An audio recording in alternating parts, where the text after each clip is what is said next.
بسم اللہ الرحمن الرحیم۔ جب تاریخ لکھی جائے گی مورخ شرما جائے گا۔ کئی سال بعد جب ہماری تاریخ لکھی جائے گی تو کیسی ہوگی؟ کئی بار سوچتا ہوں کہ مورخ تو سب لکھے گا کہ ایک ایسی قوم تھی جو نام تو اللہ کا لیتی تھی مگر اس کی مانتی کم ہی تھی، قرآن کو اپنی کتاب مانتی تھی مگر اس پر عمل کم ہی کرتی تھی۔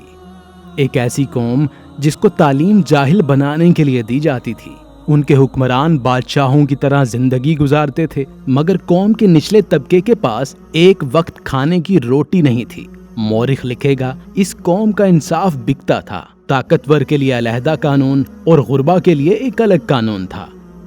تاریخ لکھے گی اس قوم کے سیاستدانوں کی اکثریت خود غرض نااہل تھی اور بے حسی ان کی فطرت میں پائی جاتی تھی۔ وہ لکھے گا اس قوم کے اکثر لوگ دوسرے ملکوں میں بسنے کو ترجیح دیتے تھے اور ان کے قوانین پر ایسے چلتے جیسے کسی مقدس کتاب پر عمل کر رہے ہوں، پر اپنے ہی ملک میں اپنی مقدس کتاب کو پڑھنے کی زحمت بھی کم ہی کرتے تھے۔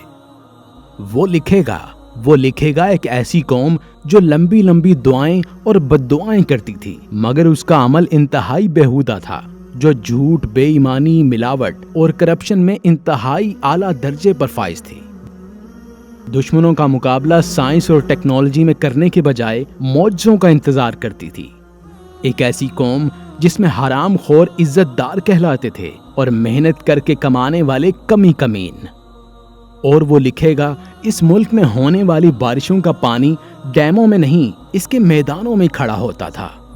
وہ لکھے گا اس قوم کو ٹماٹر، پیاز اور بادلوں میں اللہ نظر آتا تھا مگر پاؤں اور سخت سردی میں فٹ پاتھوں پر پڑے اللہ کے بندے نظر نہیں آتے تھے۔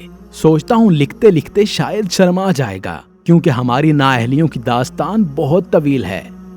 دوستوں، سوچتا ہوں جہاں تعلیمی ادارے پیسے کمانے کی جگہیں بن جائیں، جہاں تقریریں، نصیحتیں بے شمار ہوں مگر عملاً ہماری اکثریت بیکار، جہاں راتیں موبائلوں پر اور دن سو کر گزریں، وہاں ایسی ہی بے سکونیاں راج کرتی ہیں۔ تاریخ لکھنے والے مورخ کو ہم تھکا کر رکھ دیں گے۔ لوگوں، یاد رکھنا، اللہ کے راستے سے ہٹ کر زندگی گزارنے والے مسلمانوں کو سوائے بے چینی اور بے سکونی کے کچھ حاصل نہیں ہوتا۔ ایک فلاسفر نے صحیح ہی کہا تھا، زبانوں کے پیچھے مت چلو، کوئی تمہیں ایسی کہانی نہیں سنائے گا جس میں وہ خود غدار ہو، اور ہم میں سے اکثریت عملوں کی غدار ہے۔ ہم نام کے مسلمان ہیں، برکت والے سارے وظیفے ہمارے پاس ہیں مگر خوشحالی غیر مسلموں کے پاس۔ کبھی موقع ملے تو اے مسلمانوں اپنی ہی تاریخ کا مطالعہ کر کے دیکھ لینا۔ جب تک ہم اللہ کے راستے پر رہے ہم نے دنیا پر راج کیا۔ آج ہم میں سے اکثریت شیطان کے راستے پر چل رہی ہے اور انجام آپ کے سامنے۔ یا اللہ ہمیں سیدھے راستے پر چلنے کی توفیق عطا فرما، آمین۔